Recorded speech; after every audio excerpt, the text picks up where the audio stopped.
Faut-il investir dans l'immobilier aux USA et surtout comment bien le faire? Bonjour à toutes et à tous et bienvenue dans cette minute coaching très spéciale parce que pour la première fois, vous pouvez voir ma vie, mon quotidien, c'est ici chez moi, dans ma villa près de Miami. Et en fait, je voulais vous parler de l'immobilier aux États-Unis parce qu'on entend beaucoup de choses qui ne sont pas forcément très vraies. Et je ne vais pas vous parler d'un point de vue de professionnel puisque je ne suis pas un professionnel, mais plutôt en tant qu'investisseur. Alors, vous savez, ici aux États-Unis, c'est un pays qui se développe essentiellement grâce à l'immobilier. Il y a beaucoup d'investisseurs, beaucoup d'entrepreneurs qui payent moins d'impôts, qui ont des déductions parce qu'ils ont justement investi dans l'immobilier. Si on prend le marché de la Floride, alors oui, c'est génial de vivre en Floride.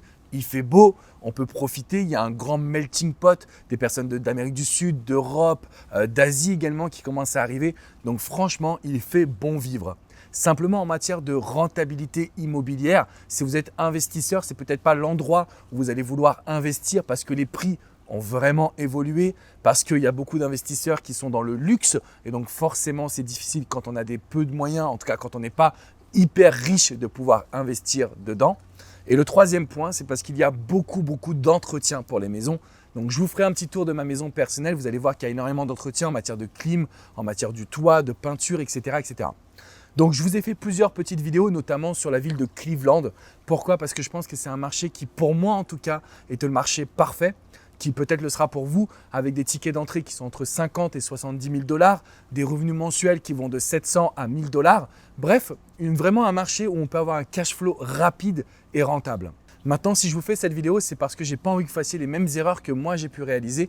Donc, c'est la raison pour laquelle j'essaie de vous accompagner, de vous transmettre vraiment toute ma passion. Et surtout, je vous mets en relation avec des experts qui pourront vous rediriger et vous aider à investir votre argent dans l'immobilier aux États-Unis. Le point numéro 1, c'est qu'il faut faire attention à l'État où vous investissez. La Floride, Cleveland, dans l'Ohio, ce sont des États qui vont apporter un soutien aux propriétaires.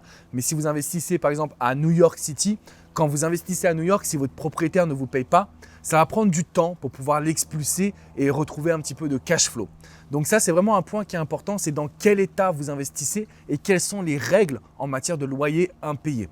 Le point numéro 2, il faut absolument voir la croissance de la ville parce que là, il va y avoir une crise qui va bientôt arriver, tout le monde s'accorde là-dessus.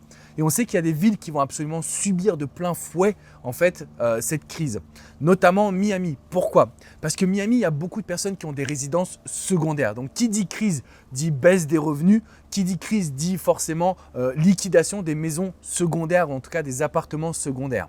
Et ça va être le cas à Miami. On va avoir des personnes qui n'ont pas forcément les capacités de maintenir un train de vie dans leur quotidien et d'avoir un bien à Miami parce que ça coûte très cher. Je reviendrai, ça ce sera mon troisième point entre la maison individuelle et le condo. Mais le deuxième point que je voulais voir avec vous, c'est qu'il faut faire attention à est-ce que cette ville est active. On sait que Détroit et Cleveland, ce sont des villes qui ont beaucoup subi lors de la crise de 2007, 2008 et 2009. Mais ce sont des villes qui aujourd'hui ont beaucoup de plans d'investissement, donc ils sont en train de regagner du monde. On est en train d'émigrer dans ces villes, alors que Miami, la Floride, c'est plutôt secondaire. Donc lorsqu'il y aura une crise, à mon sens, encore une fois, je ne suis pas un professionnel, en tout cas je ne passe pas ma vie dans l'immobilier, mais je sais et je peux vous le garantir qu'il va falloir faire très attention à ce point-là. Le troisième point que je voulais voir avec vous, quand on investit aux États-Unis, on a le choix entre une maison, donc comme c'est mon cas personnel, et le fameux condo. Donc en fait, le condo, c'est un appartement dans un immeuble avec une salle de sport, avec un restaurant, avec parfois un coiffeur, etc. etc. Investir dans des condos, c'est bien, mais vous êtes tributaire de, je dirais, la société qui va gérer le condo. Donc s'ils ont envie de refaire le parking, s'ils ont envie de refaire les balcons, vous n'avez pas votre mot à dire. Et ça, c'est extrêmement compliqué. J'ai rencontré des potes ici même aux États-Unis qui ont investi dans des condos. Ils avaient une rentabilité exceptionnelle à plus de 15%. Jusqu'au jour où il y a eu ce qu'on appelle un assessment.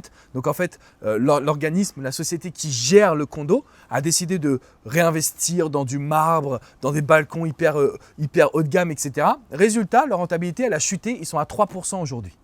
Donc pourquoi je vous dis tout ça? Parce qu'il faut que vous fassiez attention entre ce que vous entendez, ce que vous voyez et qu'il y a des critères à prendre en compte. Le premier critère, à mes yeux, c'est la notion de ville.